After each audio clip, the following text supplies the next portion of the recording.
Welcome to It's All Geek to Me, a podcast where two friends experience popular nerdy franchises for the first time. My name is Leah, and this season my co-host Kelli and I will be traveling to a galaxy far, far away as Kelli experiences Star Wars for the very first time. And I'm the expert. Let's dive in.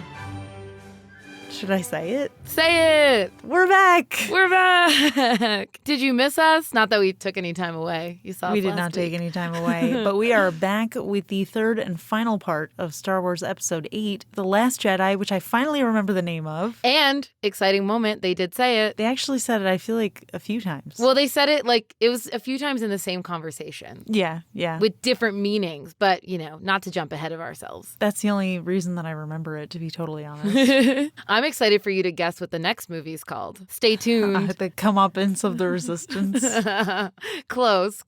Okay, there you go. So yeah, let's just dive back in. The last section that we filmed ended at a very intense moment. Yeah. And we actually cut back to Finn and Rose and DJ sneaking through the First Order ship. So I'm still, anticipating what's going to happen next. I'm going to be honest, I didn't really care so much for this section of the film. Yeah, like the whole section or just like what Finn and Rose were doing? This part and then also the whole section. I think the saving grace of this section is... the romance. Well, is there romance? Yes. I was going to say the saving grace for it for me was... the romance. Yeah, the romance. No, the visuals. The visual romance. Visuals were good. Implied romance was great. The fights were cool, but they also left a lot to be desired. They were cool, but also not cool. But it has some of my favorite visuals and then some of my least favorite things ever. And also we get the conclusion of Poe's insurrection, which was god-awful. It's just, not a great section. I agree. It was better than the second section, though. I'll tell you that. It's interesting to me because Star Wars fans, I guess as a whole, like this movie better than the next movie. And I disagree. I think that this is the worst movie in the franchise. By far, this is the worst one. I agree with you wholeheartedly. This was my least favorite movie, and honestly, now I'm less excited for the third movie. So that's disappointing. Oh, man. Oh, that's Hopefully there will be some romance to pick it up for me. Yeah, well, let's see. There won't be.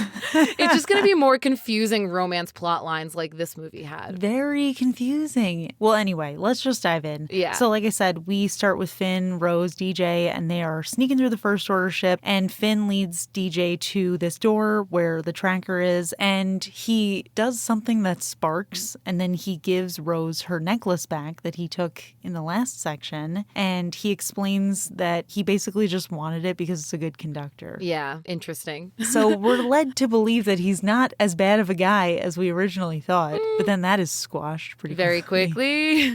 So then Poe calms them. He's asking for an update, and then him and his band of traitors, as I've been calling them, take over the bridge. Yes, that's what they are. They go to their stations, and C-3PO is like, oh, Holdo was looking to speak to you. And Poe is like, oh yeah, we spoke. Hated it. Eye roll. And then C-3PO is like, I'm almost scared to ask. And Poe's like, good instinct, C-3PO. Stay with that. So I hated that, but it was pretty funny. Yeah, it was funny. Like, Poe has still got that, like, funny, charming thing about him, but he's also a traitor at the same time, so. He's very compelling because he's conventionally attractive. Yes. So then he shuts down the hangar bay, or maybe just the lights. I'm not actually 100% sure, but it's where the transports are preparing for their escape. Yeah. And Holdo, the baddie that she is, actually, I shouldn't even call her a baddie because I've noticed in our podcast episodes, I refer to the bad guys as baddies. Baddie can be good or bad, I think. Yeah, she's a good baddie. Well, in this sense, she's technically a baddie against the main cast, but, like, we agree with her. But she's the one who's doing the right thing. Yeah. So she uses this as an opportunity to throw off her captors, and then she pulls out a blaster, and Finn sees lasers shooting from the bridge, and he orders, I forget her name, Carrie Fisher's daughter, to seal the door. Billy Lord. I can't remember the character's name because, as you could probably guess, they never say it. They would never say it. Why would they? Lieutenant something. I don't remember. Sherpley? But I just call her Billy. Yeah, Lieutenant Sherpley. So I have to say, I'm not a big fan of her character. Well, I'm a big fan of her as a human. As this character, no. Mm-mm. I don't know her as a human, but this character I dislike immensely. Yeah, same. She's a traitor. So then C-3PO, who has full redemption in my eyes, is is trying to escape from the bridge because he's like, wait, I'm not on board with this mutiny. I don't like what y'all are doing. This is not good. And then Poe starts shooting at him. Poor little C-3PO. Are you kidding me, Poe? He's just a protocol yeah, droid. And C-3PO's like, wait, this isn't okay either. Yeah, he's literally doing what he is programmed to do. He's not trying to stop them. He's just like, I don't want to be a party to this. Yeah. And then Poe is like, you gotta be. Pew, pew, pew. And shoots him. Terrible. Are you kidding me, Poe? What is wrong with you? So then Poe calls to Finn and he says that they're ready to make the jump. The stormtroopers are approaching the hangar crew and Finn says to DJ, all right, it's now or never. And then DJ pauses for a comically long time. And then he's like, now. And then the door opens. So now it's Rose's turn to go do her portion of the hacking. Whatever it is, we never get to see it, so. We don't get to see it. This whole side plot, now that I see the whole thing, was dumb. It made no sense. So then meanwhile, the crew is trying to break down the door on the Resistance ship to get to Poe, and he is aiming his blaster to shoot at them when the door opens. Yeah. Again, Poe, are you kidding me? Yeah, it's like now there's 400 of them left, and now they're fighting against each other. And he's willing to shoot them. Yeah. Why? That's crazy. For his plan, that didn't work. Yeah. So then back at the First Order ship, the hackers, they're running towards the tracker, Rose and Finn and them. I'm just calling them the hackers in this moment. Yeah. And then I wrote an evil BB-8 pops out, which I thought he was adorable. His name, by the way, is BB-9E. Yeah. He's a cutie. He's evil, though. But he's evil, yeah. But it's Yeah. not his fault. He was programmed to be evil. Programmed to be evil. That's true. That's true. And then a bunch of bad guys and stormtroopers jump out. And then we've got our evil lady Phasma in her chrome stormtrooper suit. Love it. Which is actually really cool. It is cool. I like the design. And she says, FN 2187, so good to have you back. I like her as a bad guy. Yeah, she's cool. I wish we got more of her. Did she die? She did die. Yeah. She did. Okay. Spoiler alert, she dies. And then Poe actually hears it happening, I guess, over the comm that they have, the comm link, Yeah. whatever. And he's like, they didn't succeed. And then his door breaks down, and guess who it is? It's Leia. It's Princess Leia, all bandaged up in a muumuu.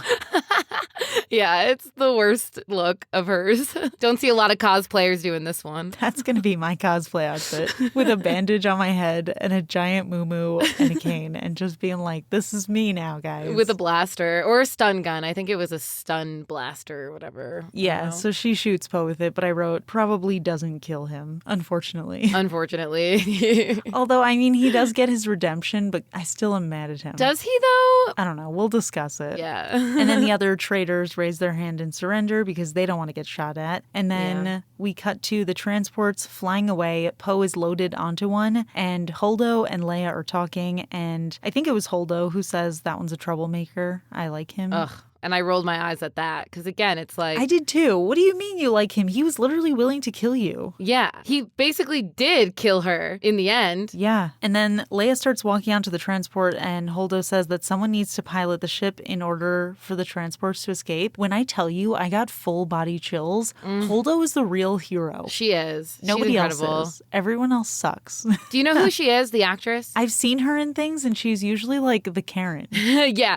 She was the Karen in Big Little Lies. Big Little Lies, yeah. Her name's Laura Dern. I actually think last year she got, I might be wrong about this, it was either 2 Golden Globes or 2 Oscars, but she was definitely nominated for 2 separate, I want to say Golden Globes because that's TV as well, because I think it was for Marriage Story, which she did, which also had Adam Driver in it, and then maybe for Big Little Lies. I think she got nominated for 2, which is wild. I like her. I love her. I liked her from the beginning. I liked her purple hair. I thought she was cool. And it seemed like she knew what she was doing. She just wasn't willing to give away every part of her plan to Poe, which is fair. Because he got demoted. Yeah, she doesn't owe him that information. Yeah, chain of command. But yeah, so basically what she is saying is that she is willing to sacrifice herself for the greater good, which is incredible. I know. And Leia starts tearing up, and they both start to say, may the force be with you. I don't know, it's a really cute moment, but I have to be honest, every time Leia shows up on screen, I'm wondering if this is actually her acting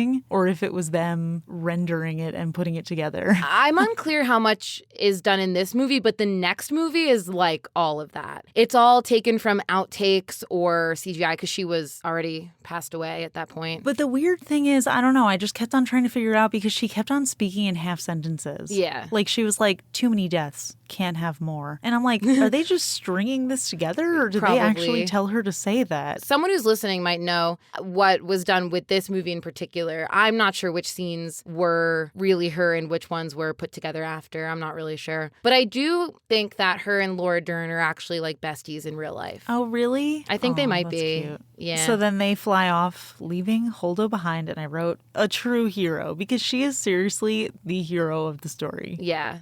We love you, Holdo. We love you, Holdo. R.I.P. So meanwhile, we finally get back to Rey and Snoke, which is the moment I've been waiting for this entire section so far. I know. And he releases her from her handcuffs and he's like, come closer. And then he says, so much strength, darkness rises and light to meet it. And he actually has some really cool things that he says here. He says that he warned Kylo that as he grew stronger, his equal in light would rise. And he assumed that it was going to be Luke Skywalker, but he was wrong. Oh, and also, by the way, he does grab Luke's lightsaber using the Force. Yeah. But I thought it was really cool because, again, and I know we discussed this in the last section, but this is really the first time in the franchise, at least to my knowledge, where they have been discussing the balance. And how whenever there is darkness, there is light. And that, you know, it's just the Force balancing everything out, that as somebody gets stronger in the darkness, there's going to be somebody who gets stronger in the light. And this is actually a good callback to the prequel trilogy, because I know that we had sort of been hypothesizing Anakin's father, and we had sort of landed on Darth Sidious, who was Palpatine's master, using the Force to impregnate Shmi to have Anakin. There's actually other people that say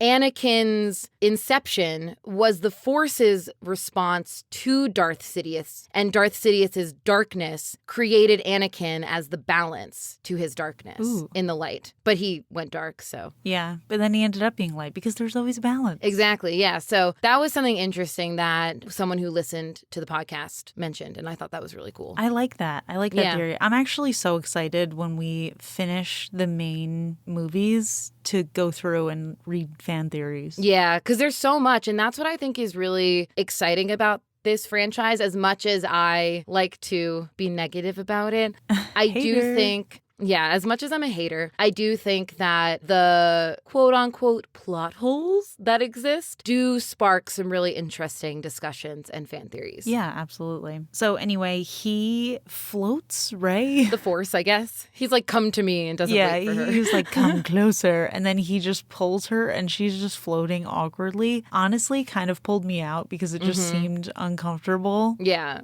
And she says, you underestimate Skywalker and Ben Solo and me, and it'll be your downfall. And then Snoke for a second gets nervous and he's like, have you seen a weakness in my apprentice? But then he kind of shakes it off and he's like, I was the one who connected your minds to bait you, and now you will give me Skywalker and I will kill you with the cruelest stroke.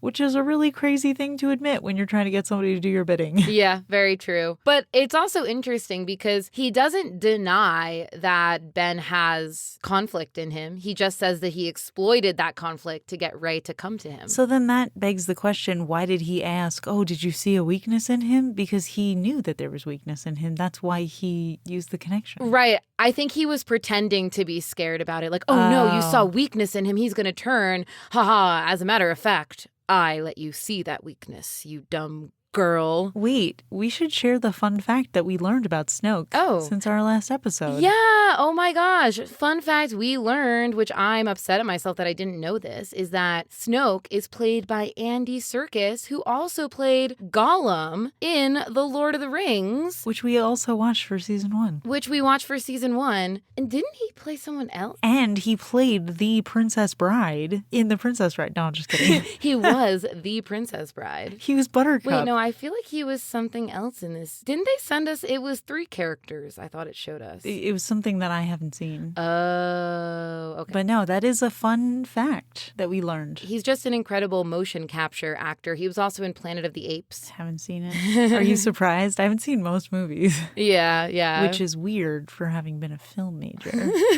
I'm the same way, though. People always get on me for not wanting to watch old films, and I'm just like, I just want to know what's happening now. To be fair, I have seen a lot of the old films. I just haven't seen a lot of the current films. Someone asked me what the oldest film I've seen that I enjoy is, and I said Star Wars. Oh, that you enjoy. Oh, man. I mean, I feel like I've seen a lot of the first movies that were ever made for film classes. Yeah. But I didn't enjoy them. Yeah. When was Meshes of the Afternoon made? Anyway, this is a huge digression. I don't even know that movie. It's not really a movie. I think it's a short film. film. Well, anyway, that was our fun fact. That Snoke, we've seen him before in a different form. We have. In a cave, pining over a ring. We saw him die once before, and we will see him die once again in this section. But before he dies, after he goes on his little rant, Rey's like, no. And then he pushes her away and floats her in front of him. And he's like, give me everything. And then I wrote down, I thought at the moment that he was torturing her, but I guess he was just reading her mind and it kind of hurt. Yeah, I think it's a combo, torturing her to get the information. And Kylo is looking a little conflicted about it. He sure is. I wonder what he'll do about it. I know what he's going to do. I could not have predicted this, but anyway. Yeah.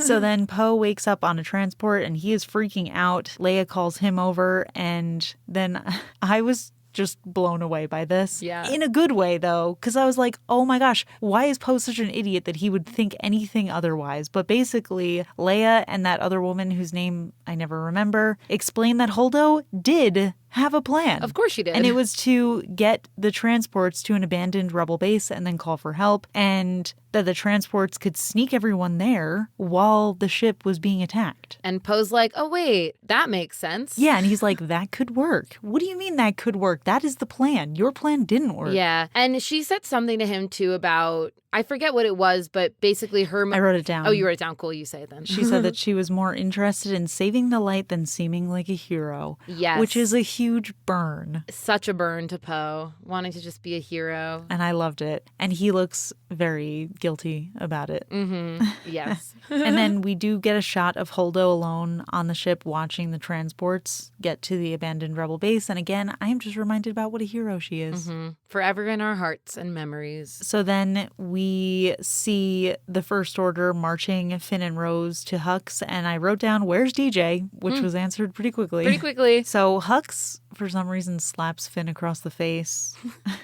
For power. Just because he was mad at him. Yeah. And then he thanks Phasma, and she's like, here's the payment and ship as agreed. And oh, there's DJ. Turns out he's one of the bad guys. Yeah. But that's what I thought at first. But it turns out I guess he wasn't, but he cut a deal with them. The way that I think of DJ is he's kind of one of those people that's like, oh, I'm not political. I don't get involved with politics, you know? He'll just pick whichever side, benefits him. Yeah, exactly. So then it's revealed that he cut a deal with them and he provided them information. Mm-hmm. And one of the soldiers comes up and says they checked the information and it is accurate. There are 30 transports that left the cruiser, and Hux commands for them to fire the transports, which is honestly crazy. Like, it's crazy that he's like, oh, everything's good and bad, but I'm going to let this whole group of people get killed, obliterated. Yeah. I think at that point, you're kind of choosing a side. Yeah. And now we come to the conclusion of the stupidest side quest in Star Wars history that literally did nothing. So let's just hypothesize for a second and say that Poe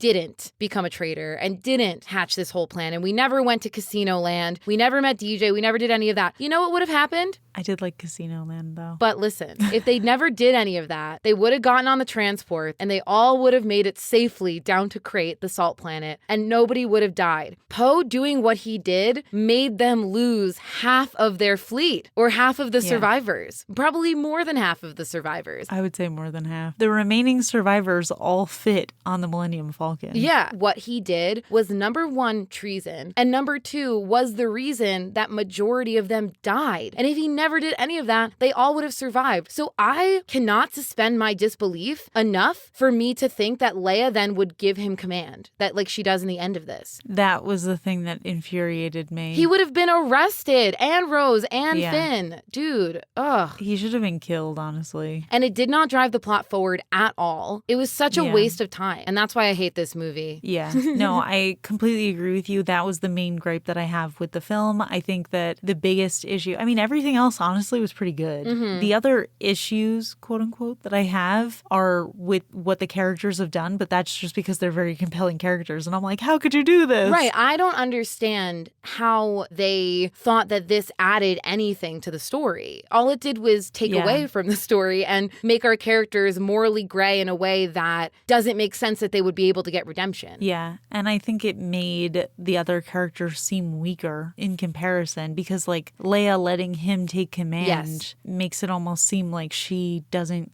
care as much about her crew. Right, yeah. Because he has been shown now 2 times in this one movie to be willing to kill a lot of people just so he can be the hero. Yeah, and I remember in the last episode you were saying something, oh, I bet I know how this is going to end. Poe's going to be right, and then they're all going to be like, oh my God, Poe, you were right. That's amazing. But no, something worse happened. He was wrong, and they still praised him. That's even worse. And Holdo died because of it. Yeah, it's very sad. So dumb. And it's all because he's handsome. All because he's handsome and roguish. So speaking of Holdo, before she dies, she is watching from the big ship in horror as a lot of these transports start getting blown up. Yeah. And one of the pilots actually calms her and asks if they should turn back. And she is absolutely, I mean, I have chills even saying it, but she's like, no, full speed to the planet. And then he gets cut off. So I have to assume that he got killed. Yeah. So back to the Snoke, Rey, Kylo situation. Snoke drops Rey and he's laughing because he read her mind and he's like, I'll give Luke the death he desires. And he also says that he's going to obliterate the entire Jedi Island once they kill all the rebels. And Rey tries to use the Force to grab Luke's lightsaber from his side, but then it's kind of like a boomerang. It like spins around, it smacks her in the back of the head, and then it goes back to him. There's like a lot of little like slapstick humor moments in these movies, but I like it. I think it's cute. I think it fits the genre. Yeah, but it's such a crazy difference from the original trilogy and the prequel trilogy, because I feel like that sense of humor has almost come about in the last like 10 or so years. Not slapstick. I know slapstick comedy has been around for a long time, but just like that sort of casual, like very light amount of slapstick. Yeah, it works well when you know that like children are going to be watching the film. Yeah. It's like funny for them. No, it suits for a younger audience. Actually, I have to tell you, there was one hilarious moment where I was looking down and writing my notes when I heard Finn say, they hate that ship.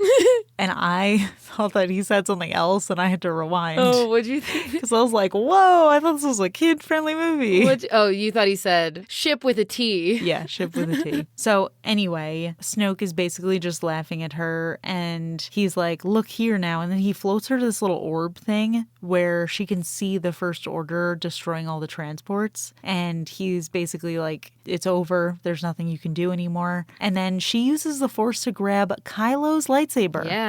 And then all the soldiers, there's like these red soldiers. I would call them red stormtroopers, but they don't look the same at all. Yeah. But they all pull out their weapons, but Snoke holds up his hand and he says he's impressed and that she has the spirit of a true Jedi. And then she launches herself at him, but then he kind of just pushes her aside easily with the Force. And he's like, because of that, you must die. And then we get, honestly, one of my favorite parts of the film, but it's shattered kind of quickly because he calls for Kylo to kill Rey and he picks up his lightsaber. And again, we have this echo of the previous movie where he says, I know what I have to do. And then Rey's very scared and she whispers, Ben. And then Snoke laughs and he's like, I can't be betrayed. I see his every intent. But someone, I thought it was Rey at first, is wiggling Luke's lightsaber with the Force while he's talking. And then Snoke says, and now he ignites it and kills his true enemy. And then Kylo's hand twitches and it activates Luke's lightsaber and kills him. Yes. Goes right through him, cuts him in half. Crazy, unexpected moment. So unexpected. So Rey falls immediately because she was under his control and she turns around and she sees that he is completely impaled. And then Kylo, or I was calling him Ben at this moment, but I kind of take it back now. He was Ben here, I think. He was Ben for like a minute. So he pulls the lightsaber out with the Force and then it basically just cuts Snoke in half and his half just flops over. Yeah. And then Rey grabs it and then they have this moment, this supercharged moment where they're staring at each other and then Kylo activates his lightsaber and they turn around and start battling all the red soldiers. And I was like, woo! Yes. This is the moment where he gets his redemption arc. But no, he doesn't. This is such a cool battle though. I love like the back-to-back fighting where we've got our two heroes in the center back-to-back supporting each other with all the enemies around them. And I thought that this did a really great job. Though I have to say, I am upset that in this film, we did not get a true lightsaber battle one time. Yeah, I guess that's fair. But I actually, that moment, I thought of as the main lightsaber battle because with the lightsaber battles in the previous movies, there's been a really cool, intense background. And this one had a very cool, intense background. Very cool. Yeah, if I had to choose, like, this would be the battle. But typically we would get two lightsabers against each other. Clashing. And we don't really ever get that, even later in the film with Kylo. But this is almost a crazy twist on it because we do have two lightsabers battling. And one's red, but he's fighting for the good guys. kind of, maybe not. Maybe not. So then, meanwhile, the transports continue to get blown up, and Poe, he's like, goes to the pilot, and he's like, go full speed. And she's like, I am, sir. Like, are you serious? You think that she's not going as fast as she can? Yeah, he's so dumb. She's just leisurely sailing across the galaxy, knowing everybody around her is dying, and she's like, oh, did you want me to go Should fast? I go faster? Oh. I was just taking a little cruise. I was just chilling in the right lane. Is this a problem? And then meanwhile, we see Finn. He's struggling against the stormtroopers holding him, and he screams, you murdering bastard, to DJ. And then DJ is like, take it easy. They blow you up today. You blow them up tomorrow. It's just business. And then Finn says, you're wrong. And then we pause on him for a minute, and then he's like, maybe. And then he walks away. DJ, bye, dude. Yeah. I hate him, but also I do think he's a cool, like, kind of bad guy. I think he's interesting, yeah. Though he served no purpose to this film. Served no purpose. Did he die? Because we never see him again. Unless he left before Holdo zoomed through, which is possible. Nah, probably not. Let's say he died. So then we've got Rey fighting off the baddies. One of them almost kills her, but she gets away from him and she kills him. And at this point, I actually wanted to chat with you because I think it's interesting and I never thought about it before. The good guys in this franchise, in the Star Wars world, kill people. And I feel like we've discussed it maybe on this podcast, or maybe we haven't, but I know we've discussed it in real life, how in a lot of movies and TV shows, the hero refuses to kill ever. Yeah. And sometimes it's to their detriment. Yeah. To take a classic example, because I have seen some superhero movies, Batman refusing to kill the Joker. Right. The Joker kills so many people and does so many terrible things. He would be so much better off if he just killed the Joker. Absolutely. But he refuses to. He refuses to. Obviously, I think when we're talking about real life, this conversation is different. But when we're talking in the world of films and stuff like this. Yeah, let's give a full disclaimer. Any strong statements we make, like, bad guys should be murdered. It's about movies. But in this, yeah, Rey is murdering because she has to. I mean, what other choice does she have? Yeah, I mean, what else can she do? Disable them? Then that's the thing that makes me angry about Batman, too. Ryan and I talk about this all the time because he will do something that will absolutely, completely debilitate the bad guys. And he'll be like, I'm not going to kill you, but I am going to snap your neck so you can never move again. And it's like, okay, you're literally altering someone's affecting life. Someone's entire life. And you're like, but I won't kill anybody. But you're still doing something pretty bad. You're a hero in a superhero movie. Just kill them. It's so much easier. Yeah. So yeah, I just thought that was an interesting aside that I wanted to point out that I appreciate in this franchise that they are willing to kill the baddies. Yeah, because they got to. The bad baddies, not the good baddies. Yeah, not the Holdo baddies, the bad baddies. I also want to note that the bad guys have very cool weapons. They do. They're weird, like light whip things. Yeah. They just came from a rave. Some of them are different. Some of them are what I called in previous movies spicy Q-tips. I do love me a spicy Q-tip. Yeah, they're so pretty cool. Ben is also fighting them off and he looks over and he sees Rey and she gets cut on the arm, which I thought was going to be significant, but it kind of wasn't. But I also noticed at this point that the room is on fire and the red is burning away, which is probably like a metaphor or something, but how did that even start? There was one shot where I think Rey hit the red with her lightsaber and it started burning. But then I'm like, is this room made of paper? Because that's what it seems like. Yeah, it was weird. And then it was we like also a paper like dome. see space, around them. And I'm like, is there glass? Because wouldn't they die? I think there is but glass. I guess that doesn't happen in Star Wars. You can survive space. And then both Rey and Ben are in sort of dire situations. I'm calling him Ben at this point because at this point I thought he was good. But Rey gets out of hers and she does save Ben by killing the guy that was holding onto him. And then she runs over to that orb thing that she saw and she starts yelling for Ben to order the bad guys to stop firing because there's still time to save the resistance. And then Ben is just kind of in a trance and he walks up to Snoke's partial body and she's like, Ben? And he says, it's time to let old things die. Snoke, Skywalker, Sith. At this point I was cracking up because I was like, what other S words do you have for us? The Jedi, the rebels, let it all die. And then he says, Rey, I want you to join me. We can bring new order to the galaxy. I was horrified. I think this moment is so powerful though. Yes. It's so good. See, this is the type of thing that like as a viewer I'm horrified, but it's so good. This is different from the Poe situation. Yeah, for sure. It's like in this situation, we don't agree with what Kylo Ren is doing, but in the progression of the film, it makes sense. It makes sense. Whereas what Poe did literally made no sense. The Poe thing is infuriating because like it ruins the magic of the movie because it's like nobody would do that in real life. Yeah. But this, it follows the progression of the story and it raises the stakes and it makes everything like really intense and you're just like, oh my gosh, what is going to happen? And it mirrors what we've seen Anakin and Vader do before. In the prequel trilogy, Anakin proposed this to Padme, like, let's rule together. And then in the original trilogy, he proposed it to Luke and said when he killed the Emperor, Luke thought he was going to be good, but all he wanted to do was rule father-son. And now Kylo's doing the same thing. Let's let this all die and then you and I can rise up together and rule the galaxy the way we want to. Absolutely terrifying. Yeah. Because at this point, we as an audience are led to believe that he is going to become a good guy now, but nope. Our hopes are absolutely dashed. And Rey is distraught. She's kind of crying a little bit. And she's like, don't do this, Ben. Please don't go this way. And he says, you're still holding on. And then he kind of starts screaming and he's like, let it go. And then he asks if she wants to know the truth of her parents or if she's always known. And then she's crying at this point. And he's like, you know the truth. Say it. Say it. And I have to say, this guy, when he's like, I don't know, like kind of ordering her around like in a soft tone, I know you feel it. I love it. I'm like, yes, I'll say it. What do you want me to say? Kind of sexy. It really is. It's very good.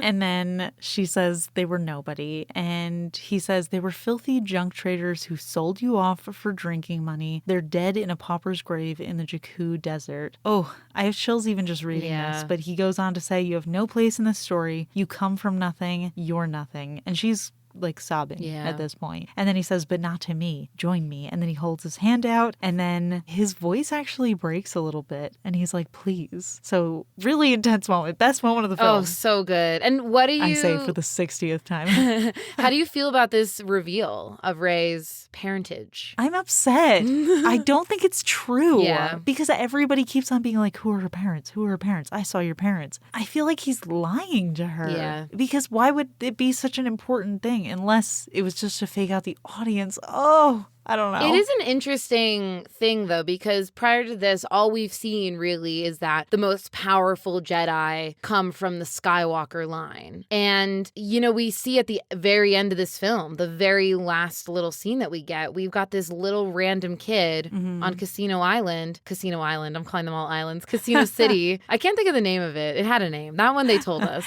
Anyway. I'm starting to rub off on you. But he used the Force, and he's just some little kid. So it just reminds you that there's other Jedi out there. Wait, did he use the Force? Yeah, to pick up the broom. He like called it over with the Force. Oh, I don't know. I thought that was just regular flavored magic. I guess that makes sense. sense. That's the Force. Yeah. Okay. So, I mean, this movie shows us that the Jedi are out there. They exist. Just nobody's been looking for them. So Rey's just maybe another one of those Jedi just hanging out on a planet that means nothing. Yeah. I mean, I guess it's better that she is a nobody than for everybody to be connected. Yeah. But still, I mean, it was a shocking reveal for sure. No, yeah, I agree. And that moment was so intense. I loved it. I understand too, like going into the third film, sort of still holding out hope that there's more to be revealed. It's possible. Yeah. You just never know. But I, in this moment, found it really interesting that she was nobody. So anyway, quickly back to the transports. We see Poe watching in horror as the transports are getting blown up because it's all his fault. This is what you did, sir. But Holdo is starting to take action because she's the hero. Yeah. So one of the First Order guys says that the Resistance cruiser is preparing to jump into light speed. And Hux is like, yeah, it's empty. They're just trying to pull our attention away. So keep your eyes on the transports. So then, meanwhile, we have Rey reaching out her hand to use the Force to grab his lightsaber. But then he starts trying to use the Force to grab it back. And they just struggle for it and it floats between them. And I thought it was really interesting to see that they are equally matched for power. They are. And then we have Phasma telling the stormtroopers that execution by blaster is too good for Rose and Finn, so let's make this hurt. And then two stormtroopers come with these crazy weapons that I guess are just designed to behead them. Yeah. They look like those, you know, those flossers that are sometimes alligator shaped? Yeah, something like that.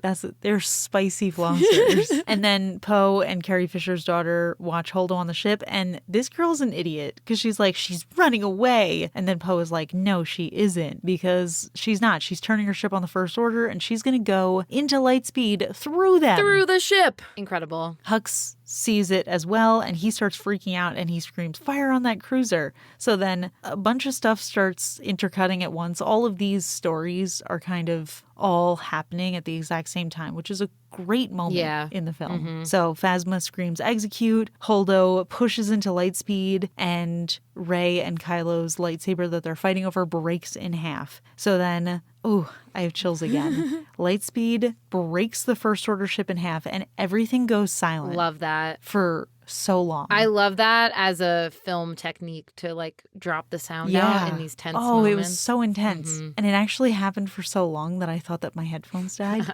But then it started up again. And then we see Poe and Leia watching the explosion, and we see it, and it's just absolutely massive and destructive and really cool. And then Finn wakes up, everything's on fire around him. Rose is pulling him, and she says, there's a shuttle, we gotta go. And then Phasma and stormtroopers kind of come out of the smoke, and they approach. And I think she yells out at him that he's a traitor again, because everyone loves calling him that. Yes. But then they get shot at by this machine, and guess who's running it? BB-8! That is hilarious. BB-8 is the best. I also learned a fun fact. I think it's these particular weapons, because we have the AT-ATs, which are on the ground. Yeah. This one is called an AT-ST. Oh, ATST. AST, yeah. So then Finn and Phasma actually start their own, what I would call mini lightsaber battle with no lightsabers. Just a regular old battle. And then she says, you're always a bug in the system. And then he says my least favorite insult, which is, let's go, Chrome Dome. I know, and following such a good line, because I loved that she called him a bug in the system, because it really showed that they don't think of them as people. They don't think of them as humans. Yeah. They're just program meant to kill. Chrome Dome, get out of town. That's bad. That was pretty bad. So then Finn falls, and we're kind of faked out thinking that he fell out of the ship. And Rose is screaming no. She starts shooting at Phasma, but then she has to duck down because Phasma's going to kill her. And then Finn gets up somehow, and he knocks Phasma down, and he breaks her mask, which reveals one eye. And she says, you're always scum. And he says, rebel scum. Ooh. And then she falls to her death. Bye, Phasma. I do like that we got to see a little piece of Gwendolyn Christie before her death. That's crazy that that's all we get to see of her, but I do like her voice. Her voice is incredible, though, and she's got such a stature about her. I feel like she was such an amazing choice for. She's definitely like meant to be like a commanding soldier presence because she's very powerful. Yeah. So then, I hate this part. Rose is on that machine with BB-8, and she says, I don't want to say it's my least favorite because I have lines that I like even less, but she's like, need a lift? Which is one of my least favorite things. It's definitely like top 10 least favorite things when someone's like in a situation where they're dying and then someone's like, hey, need a lift? What was that other one you hate where they're like, I've got a bad feeling about this? Yeah, I've got a bad feeling about this. Oof, another bad terrible. one. So bad. So then they get out. We see them flying away in a speeder thing. And then meanwhile, we see Hux looking at Snoke's dead body, which is actually hilarious because his tongue is sticking out. I don't know why that's so funny. And then he turns and sees Kylo on the ground too. And then Hux asks what happened, and Ben says the girl murdered Snoke. What happened? Which I feel like the what happened, oh, this happened, what happened, oh, this happened was not great writing. No. They could have phrased it slightly differently. Yeah. But then Hux says that she took Snoke's escaped craft. And then Kylo says, we know where she's going, get our forces to that resistance base. Let's finish this. Another thing, if Poe didn't do all the dumb stuff he did in this movie, they would never have known that there was a resistance base down there. No, they wouldn't have. None of this would have happened. But Hux is not pleased with this, and he's like, finish this. Who do you think you're talking to? You presume to command my army? And then he says, our supreme leader is dead. We have no ruler. And then Kylo starts choking him Darth Vader style with the Force, and he says, the supreme leader is dead. And then Hux says, long live the supreme leader. What just happened? What do you mean? I feel like it was slight, but I think that Kylo Ren's "the Supreme Leader is dead" was a question. The Supreme Leader is dead, you say? I'm the Supreme Leader. Oh, I think that's what he was going for. In the subtitles, it was a sentence, not a question. I think it was supposed to be a question. Okay, because I was like, he literally just confirmed that he's dead. You said he's dead, then he confirmed that he's dead, and then you were like, long live this. What do you mean? He's literally in half next to you. Yeah. Okay, makes more sense. So then onto this abandoned planet, which I ended up absolutely loving. Yes, me too. This was the redemption arc of this film, was this planet. I love this planet. Very cool visuals. Loved it. It does have a name too. We got the name. It's called Crate. It was said. We got the name. It was said at some point. I totally wrote that down. I totally knew that. So Leia's looking out and she calms someone and says, they're coming, shut the door. And then we see these cute, I thought at the time that they were little icicle foxes, but I guess they're crystal foxes or maybe salt foxes. Yeah, salt crystal. Salt or crystals? Yeah, I'm saying they're the same.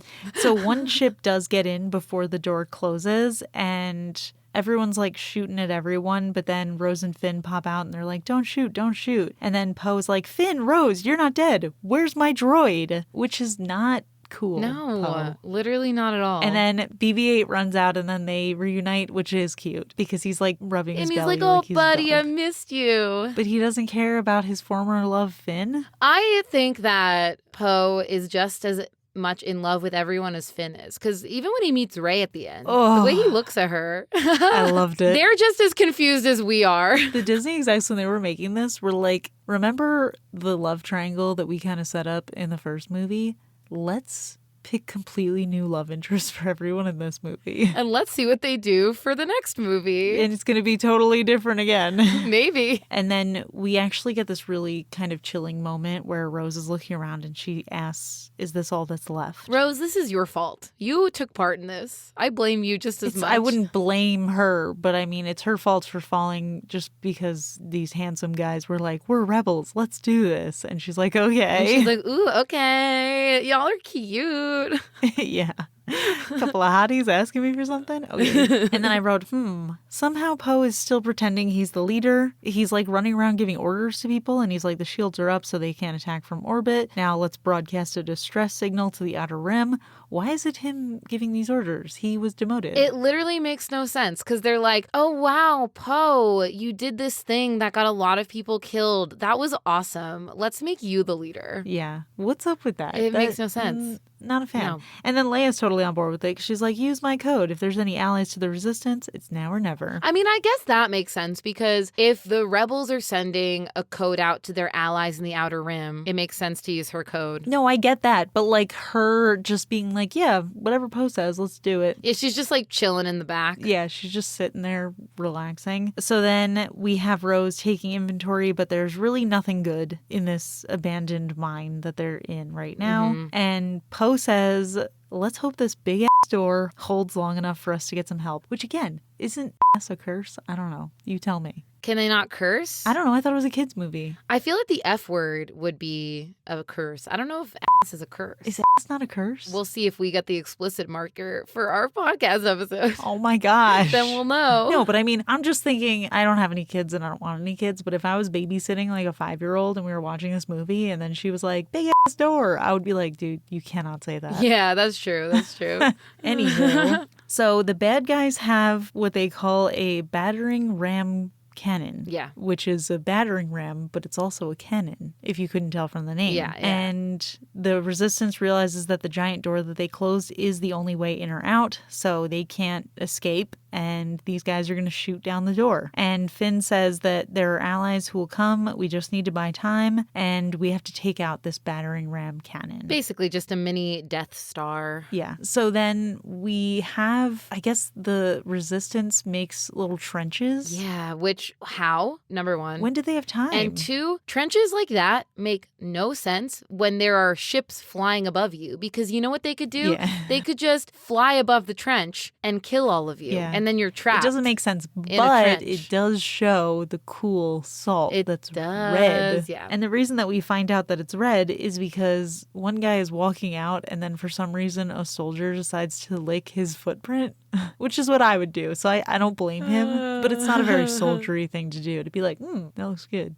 I'm going to taste it. But we also knew it was a salt planet because when they were explaining the plan, they were like, we're going to the salt planet of Crate. So they knew that. Well, I wasn't paying that much attention to that part, I guess. Obviously, this guy wasn't either. This guy wasn't. This guy's me just being like, what's that stuff? Let me lick it and find out. And hope it's not poisonous. So then the Resistance sends out these old ships. Real old. From the big store. Yeah. And Rose and Finn and Poe are actually on them. And they're like falling apart, the ships. But they are headed for the bad guys. And then Hux is on, I thought he was on one of the AT-ATs, but they're actually on Kylo's ship. Yeah, that big paper airplane one. Yeah. And he reports to Kylo that there are 13 incoming craft. And he asks if they should hold. And Kylo says no. The resistance is in that mine. Let's push through. So then we've got the bad guys on TIE fighters, and they are just obliterating the old ass ships. I'm so proud you knew that they were TIE fighters. Oh, I'm getting good at this. It only took me 8 movies. You guys, Kelli bought Star Wars socks yesterday. We have a confirmed fan. I did buy Star Wars socks. Although I have to say,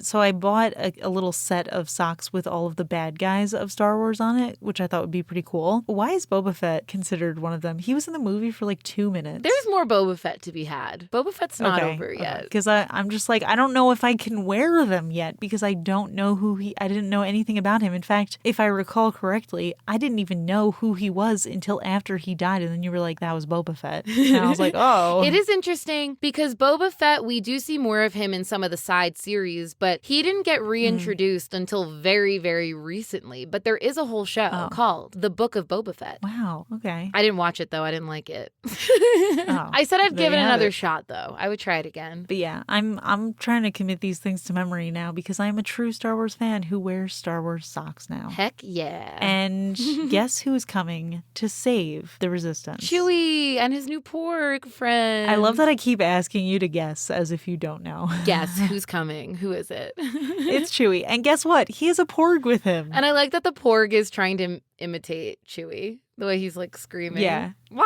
He's like, wah! Yeah. So then they start shooting down the TIE fighters, and then Kylo screams, blow that piece of junk. Oh, Rey's there too. That's probably important. Oh, yeah. Sorry. Rey's there. Sorry. Forgot that. So Kylo starts screaming, blow that piece of junk out of the sky. And then Rey tells Chewie to peel off from the battle and draw them away. And Poe is cheering that she got them away. And then Finn is like, oh, they hate that ship. Which, again, I had to rewind because I was like, whoa. So then they're flying through these gorgeous red salt So mines. cool. Stunning. And the porg is honestly kind of horrified. He's having a bad time. He was like, what did I sign up for? But then Chewie like pushes him away. The porg is me in this moment. Definitely. He's like, wait, I don't want to be here. I wanted to hang out with Chewie. I didn't realize this ship was going to take off. Didn't realize that we were going to be in a war. So then the cannon is opening and it's getting ready to fire. One soldier reports to Leia that they're taking heavy losses. And Poe actually has a moment of self-reflection where he doesn't think that they're going to make it. And then Finn is ready to go into the cannon to shut it down. And then Poe is like, no, it's already charged. It's a suicide mission. And then Finn is like, I got to do it. I'm so close. Which is a weird echo of the beginning of this movie. Yeah. Where Leia was telling Poe, don't do it. And then Poe was like, I got to do it. I got to do it. Yeah. Why did Poe get a brain all of a sudden? Because he got scared that one of his potential love interests was not gonna be alive anymore for him. So then Poe says, retreat, Finn, that's an order. And then Finn keeps going. And then Rose is like, it's too late. And Finn is like, I won't let them win. And then Rose says, please listen. You have to retreat. And then he pulls his headset off. I know. Kind of crazy. So then the cannon is preparing to fire. And Finn is going into the line of fire. His ship is literally falling apart. And then he closes his eyes. And then this part actually absolutely pissed me off. Because Rose, in her ship, knocks him out of the way. Why? Here's the thoughts going through my head. 1, you could have killed him just there. Yeah. And then it would have been for nothing. 2, if you wanted to be a hero in that moment. And I thought that that's where it was going. Holdo just sacrificed herself for everyone. Yeah. Why? You go. I'm going to be mad. I thought when she was like looking around, I thought instead of saving him that she was going to move into his way and be the one to sacrifice herself. That would have been better. But no. She just did that, and it for no reason, because she wanted to kiss him, I guess. Yeah, so he jumps out of his speeder, he goes to Rose, and he's like, why would you do that? I was almost there. Why would you stop me? And she's like, I saved you, dummy. And then at this point, I wrote in all caps, kiss, kiss, kiss, because I didn't think it was going to happen, but then it did. And it was the worst kiss of all time. It needed more. And she says, that's how we're going to win, not fighting what we hate, but saving what we love. Which, I'm sorry, I don't think that makes any sense. He could have saved the door. He could have sacrificed himself himself and, been a hero. But he is not. And then they kiss, the worst kiss ever, no tongue. I mean, there were barely any lips. That was like a Disney Channel kiss. That was a Disney kiss, yeah. And then I thought that she died, but she doesn't. But I just wrote, then why didn't she go into the canon if she was going to die anyway? So then we find out that the distress signal from the Resistance has been received at multiple points, but there's no response. Nobody's coming to help. And then we get a really sad series of moments where Leia says, we fought till the end, but the galaxy has lost all its hope. The spark is out. That's so sad. But guess what? A hooded figure approaches. Who could it be? It's Luke. And then I wrote, how did he get in? What a good question. Makes no sense. But we find out that it's on purpose. So then he sits across from Leia and she's like, I know what you're going to say. I changed my hair. I loved it. I loved it. I also just love seeing these two together. They were also real life besties. So Luke says he likes her hair, and then he says, Leia, I'm sorry. And she says, I know. I'm just glad you're here at the end. And Luke says, I came to face him, Leia, and I can't save him. So basically he's saying, like, are you okay with me killing your kid? And then she says she held out hope for so long, but she knows her son is gone. And then Luke says, no one's ever really gone. And I thought that this felt like a tribute to Carrie Fisher. Yeah, I could see that. And then they hold hands, and then Luke releases her, and in her hands are the dice from Han Solo's ship. Which, if you hadn't said in our last podcast episode that that's what that was, I would be like, and then he gave her some dice. Yeah. It's interesting because in the original trilogy, they're there, but they're never referenced. They're just there. So then he gets up, he kisses her forehead, and then he leaves. He does nod to C-3PO before he leaves, which was actually an addition that Mark Hamill asked for because originally he was just supposed to walk by C-3PO, and he was like, dude, Aww. I literally went on adventures with this guy. I can't just like walk past him and do nothing. Yeah, they're pals. So on the request of Mark Hamill, they did add a little acknowledgement to C-3PO. Very cute. I liked it. And then C-3PO was like, Master Luke. Master Luke. I feel like I did a very good C-3PO impression just there. Sorry. If anybody wants to be impressed, feel free. It was very impressive. Thank you. Thank you. So then the soldiers in the trenches, which include Poe at this point, see someone approaching. Oh, I don't think I even mentioned, but Poe ran out of his ship and he jumped into the trenches at one point. I think it was during the kiss moment. Yeah, I think so too. I was a little focused on the kiss. Ugh, the worst kiss. Well, no, I think Anakin and Padme still have the worst kiss, but this one, we wanted more from it. We wanted more. Yeah. But I mean, to be fair, she was like about to slip into a little coma, so I can't really blame her. It would have been cuter if she like passionately kissed him and then like passed out. I don't know. I'd have to see options. So it is Luke. He's coming through the hole in the wall, and then Kylo calls for his army to stop, and then he says, I want every gun we have to fire on that man. And then they all start firing. More! Kylo's screaming, more! And you know that reaction gif, right? Yeah, I've seen that. And Hux is like, that's enough. That's enough. And then Kylo sits down, and then Hux is like, you think you got him? Which is incredible. But he didn't get him, which is the best But he did not get him. He is alive and fine. And then he brushes his shoulder off. So stupid, but I love it. And then Kylo's like, bring me down to him. And then Hux is like, don't get distracted from the goal. But then Kylo shoves him aside. And then we also see Finn dragging Rose through the hole in the door, and he's calling for a medic. And it turns out she's alive. She didn't die. But she's badly hurt. Yeah. So then Kylo comes out of his paper plane ship to Luke, and Poe is watching it through binoculars. And Finn is like, let's go help him. But Poe holds him back, because actually something else happens first. But Kylo's like, did you come back to say you forgive me to save my soul? And Luke is like, no, which is great. I just have to keep talking about Adam Driver and his performance in these films. Is great. As an actor, yelling is such a hard thing to do and like make it make sense or make it be like more than yelling. Like, I'm yelling and I'm angry. But the way he yells, it's so deep. There's so much there, so many layers. I love Adam Driver. No, he's probably the best. Well, I don't know. It's hard to say, but I think the scenes with him are my favorite scenes in this movie. And I think he is doing the best job for his character right now. Like, he's doing so well to show what's going on in this character's head. Yeah. Making him very compelling, even though He's a bad guy. Yeah, he's the best bad guy. He's so good. So then Kylo pulls out his lightsaber, and so does Luke. And then this is the point where Poe explains that he's stalling to help them escape. And then Poe is like, well, how do we get out? How did Luke get in? Which, same. And then C-3PO is like, oh, there's possibly an unmapped opening, but the odds of finding it. And Poe's like, shh. And he's like, our 15,000. And Poe's like, shut up. To one. Amazing. So good. So then they realize they can follow the little salt foxes. Crystal critters. I wrote them as salt foxes too, but they did mention them as crystal critters. But salt foxes. Yeah, but I is thought better. that was just like their cute name for them. Like I'm calling them salt foxes. They're calling them crystal critters. I can't imagine that's their official name. I also called them salt foxes. Because that's what they Yes. are. We know the truth. So then Poe's like, follow me. And then everyone looks at Leia because I hate this why would they moment. follow this a-hole? And then she's like, what are you looking at me for? Follow him. Why? Why would we follow this guy? He's going to lead us to almost certain death. But also this part's funny too, because literally 10 minutes ago they're like, there's only one way in and out. And then now they're like, wait a second, actually there is another way out. Convenient. So then at this point, I wasn't 100% sure what Rey was trying to do because she was like, look for life forms. But apparently she was also looking for that same opening and the resistance. And she had the beacon and they had the beacon. So she knew where they were. She just didn't know how to get to them.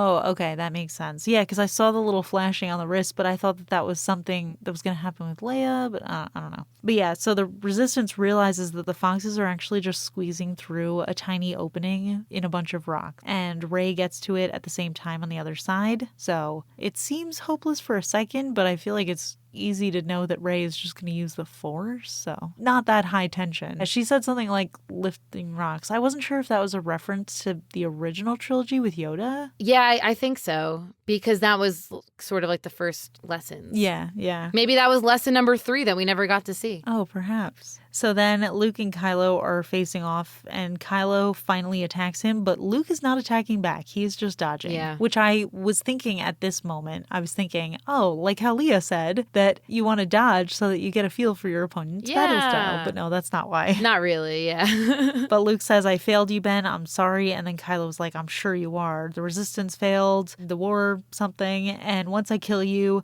I'll have killed the Last Jedi. And then Luke says a repeat of what he said earlier, which is amazing. Every word of what you just said was wrong, which is great. Yes, I did love that. And he said the Last Jedi, and then Luke said the Last Jedi. Yeah. Again. So he says, the rebellion was reborn today, the war is just beginning, and I will not be the Last Jedi. Roll credits.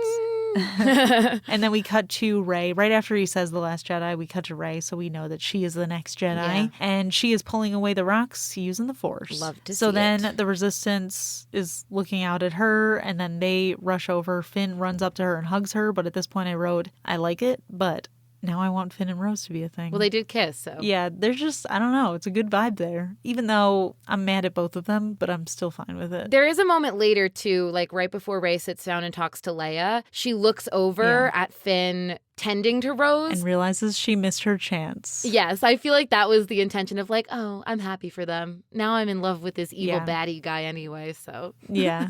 Which evil baddie are you referring to, Poe or Kylo? Kylo. Yeah, because Poe, either. when they meet too, anyway, we're skipping ahead, but when they meet, Poe gives her the F me eyes too, so I don't know. She's like, ooh. She returns She them. likes it. Yeah. So then Kylo says, I'll destroy her and you and all of it. And then Luke deactivates his lightsaber and says, no, strike me down in anger and I'll always be with you, just like your father. And then Kylo rushes him and slashes his lightsaber through him, but then he just goes through him. And then Kylo turns around and he slowly puts his lightsaber through Luke again. And he realizes that Luke is not there. Astral projection. This was the moment I was referencing in the prequel trilogy when we had that little astral projection moment with Obi-Wan. And I was like, this is what I have to assume it is because we do see it again. This is a much more intense version of it because he is very far away. Yeah, he's on another planet. Yeah. So then Luke says, see you around, kid. And then he disappears. And then Kylo screams, no. And then Luke wakes up on Jedi Island and passes out because clearly that projection took a lot out of him. So much so that it kills him. Yeah. It kills So him. yeah, he gets back up. He sees the sun. I wrote, I don't know what's going on. He's crying as the suns are setting. There's 2 of them. Is he thinking of Tatooine. his Tatooine home? And then he drops and he disappears. So yeah, he died. So the song that plays there, I call it Luke's theme. It probably has a name, but the first time we ever hear it is in episode 4 when he's walking out on the dunes and we see the two suns for the first time is the very first time we hear this. And then to hear it again now. And you love that moment. I love it so much. I love it. Him seeing the two suns, because this planet apparently has two suns as well. Or maybe he's just thinking about it. Oh, he's thinking that there's two suns? Like he's looking out at the one sun, which we saw, and then we cut back to him, and then it cuts back to the suns again, but there's two this time. So maybe he's just like thinking about the suns of Tatooine setting on him. I don't know. No, I think that this planet has two suns. Let me have my theories, please.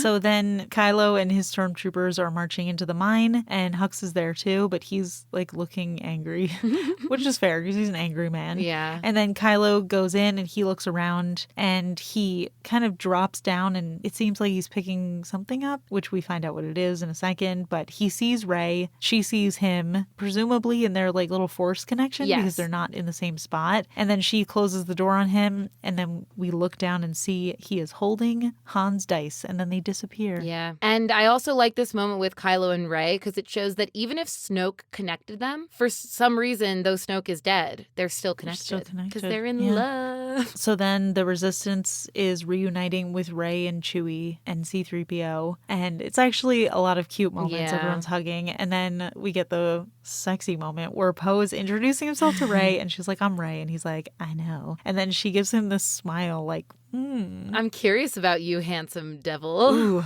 man, I've got so many exciting romantic thoughts, but none of them will come to fruition, so it doesn't matter. To be honest, if anyone knows any good fan fiction, I would say Kelli and I are probably both in the market for some good fan fiction. Yeah, I will take literally any pairing of the following people: Rey, Kylo, Poe, Finn, Rose. Any combination or multiple would be totally fine. Yes. Please send your submissions to sendusfanfiction@gmail.com.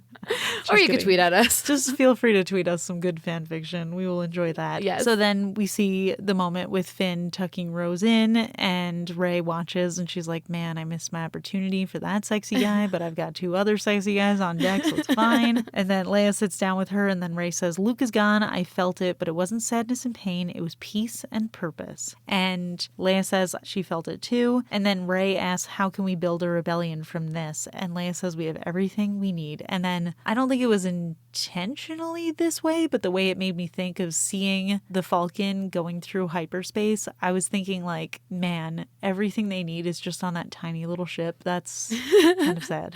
No, everything they need is inside them. They have the hope. Oh, you know what else I wanted to mention though? I do think it's interesting that every time a new Jedi comes to be, their master dies. Yeah. The inciting incident. Yeah, it's the thing that, incites them to become the powerful Jedi that they become. Yeah. And the cycle continues. And then we do get the last scene, which is the little kid jockeys from Casino Planet. And one is telling a story that seems to be the story of what just happened somehow. Somehow they know, yeah. And then an angry... At this point, I actually thought, like, I was like, wait, don't tell me this movie was all the imaginings of these kids. No, oh my God, can you imagine? Because that would be hilarious.